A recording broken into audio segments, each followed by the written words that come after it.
As you can see, we are in a little bit different filming location. We are currently filming from my attic of my garage. Why, you might ask? We're gonna go over this Vacumaid Central Utility Vac that I purchased back in May of 2022. It's March of 2023 now, so I'm gonna go over it. Stay tuned.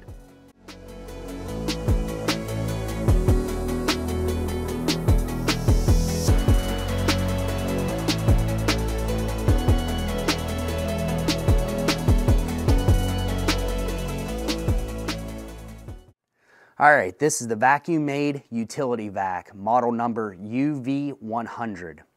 So this is classified as a utility slash central vac. It's actually marketed towards detailers if you get on their website. The reason why that is because this has two styles of inlet. Inlet like you would normally have, where you just plug in your normal kink-proof hose that comes with your shop vac or comes with a central vac. But also you have an inlet here. And what this is, you'll see the white pipe. This is a central vac setup. So what you can set this up to work off multiple bays if you have a detailing shop with multiple bays that you have multiple employees working at doing interiors. Central vac pipe reducer to go to 2-inch scheduled 40. Buy all your normal elbows and then just lay it out in however way you want to. You know, the only thing is try to keep as many elbows out of it as you can. Less elbows, less chance of any kind of clog. So, and then each station will get its own reducer here, like this, and then it'll get an inlet that looks like this here, where the hose plugs in. So that's how you have that. So it has a 6.6-inch 2-stage tangible motor in it. Motor draws 12.7 amps. So you're gonna want, they say it requires a 20 amp circuit. I have it on a 20 amp. If you are using it all the time, I would definitely recommend having that. If you're just gonna use it at your home garage, most likely you're the only one using it, you can run it off a dedicated 15. I like this because it's in the attic. Something else you can see, you can put a muffler on this as well.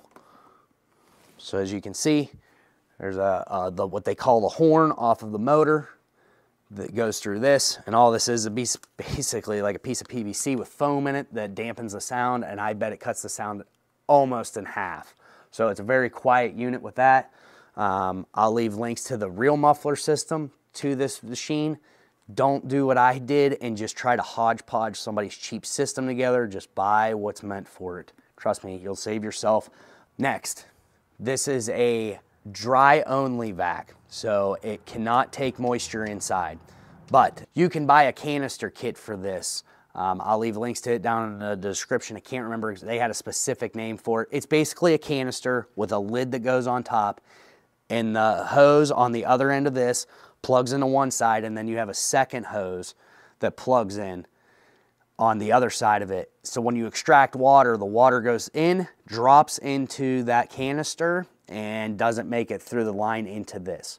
This is also a bag system. So what you're gonna want, it comes with one bag, and then you're gonna wanna get HPB 2HD PK. And this is a 3-pack of bags that goes through this specific machine. What it looks like, it has 2 inlets. It's a 5, I think they said it was a 3 or a 5 layer HEPA bag.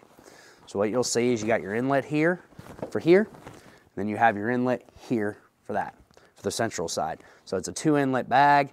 I've had this, as I mentioned, 10 months. I just replaced this bag 2 weeks ago. It was full. I use it on my cars, but I'm also using it as I'm doing home projects as well for dust collection. From saws, sawing up boards. I had it, I think it was actually over full. I've always looked at bags, don't ever let them get over 3/4 full. There's 2 ways they give you to turn it on, and I'm gonna introduce a third to you that I use personally because of its location and where I'm using it. First one, typical off, on. Green indicator shows it has power. So typical on and off. If this is on the wall, you just flip it on, use the hose, turn it off. Second way, if you use the central vac, basically you can run wire This is low voltage wire. This is thermostat wire you can pick up at Lowe's, Home Depot. I'll leave it down in the description as well. I have 100 foot of it laying around. And you can plug them into these two speaker-like ports right here. So you get a positive and negative. This is low voltage. Basically all it is going to flip a relay in there to turn it on and off. Let me show you how that works. So you got your hose, your central vac pipe that goes down and out, in my case down out of the ceiling. You have this on the other end with a reducer. This is on the end of the pipe at the other end. This will slip right in to the reducer, no problem. And you'll actually you'll put a wire on this lead, on this screw, and a wire on this screw. It comes back up and they plug right into here on the other end. It won't turn on until the connection's made. There's two little dimples down in here. Basically what that is a connection. When you see the gap between them, there's no connection because it's broken. What completes that connection is the end of the hose. It has this metal ring on it.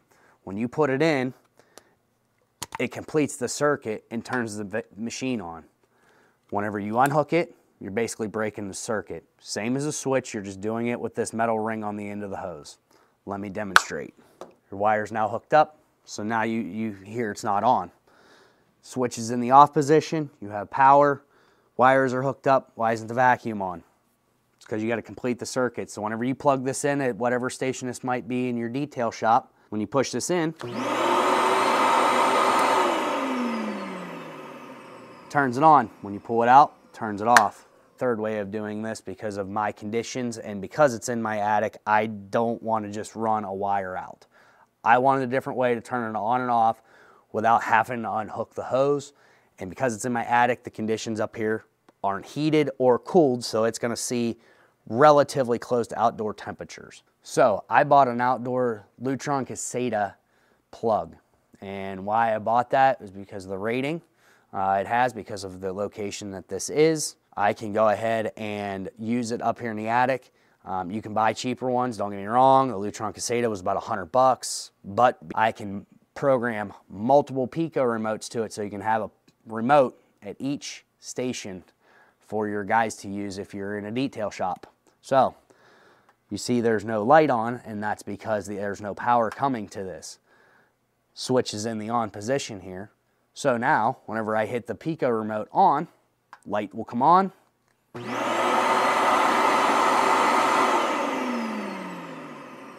Turn it off, light goes out, juice stops going to it. That's why I got it. I don't have to listen to this thing run as long as it's plugged in. That was a big thing to me. That was the third way, and I like that idea. I do believe, I'll find out how many of these you can actually hook up. I think you can hook up to 3 or 4 to these Pico remotes, so you can have them in each station. So they say you can only use this at 1 station at a time. Try to use 2 stations at once on the central vac. I can't prove that right or wrong, or if it will do it. Sure, this thing has tons of power to drive it.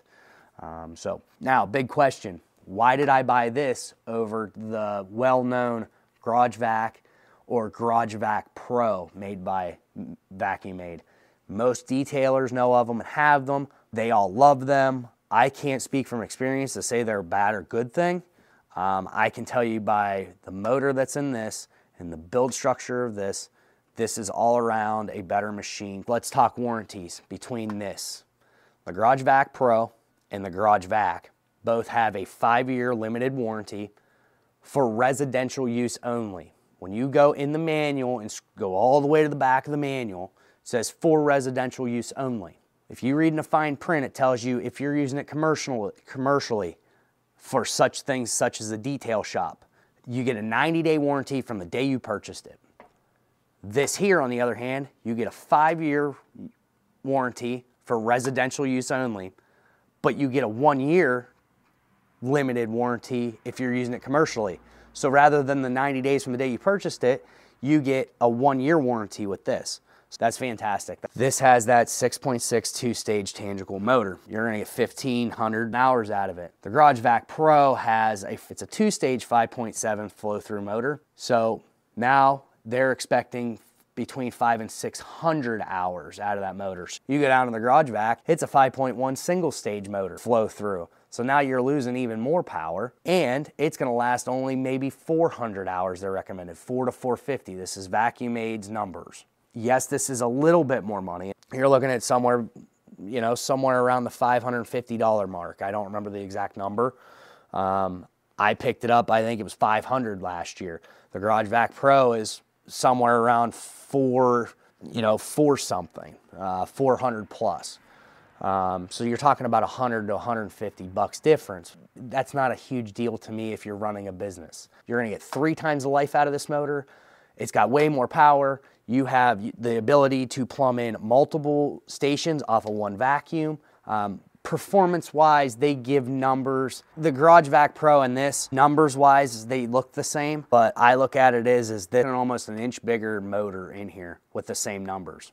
Well, you're getting the same numbers out of an inch bigger. Bigger's better. This is gonna have more power. Pull this down, you got your cuff. Pull down the door, slip it right on in. All right, gonna do a quick demo. Just wanted to show you there's some gravel and some dirt on the floor here. Some things I just moved on my garage floor. Show you the performance of it.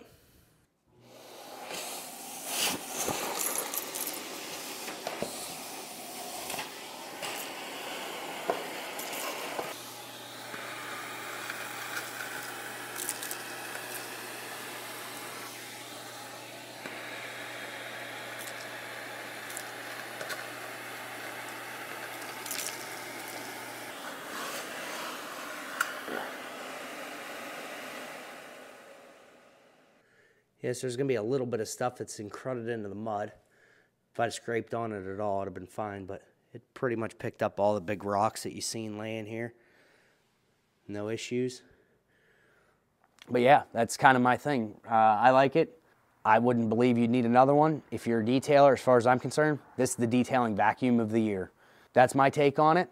If you got any questions, leave them down in the comments, and greatly appreciate it.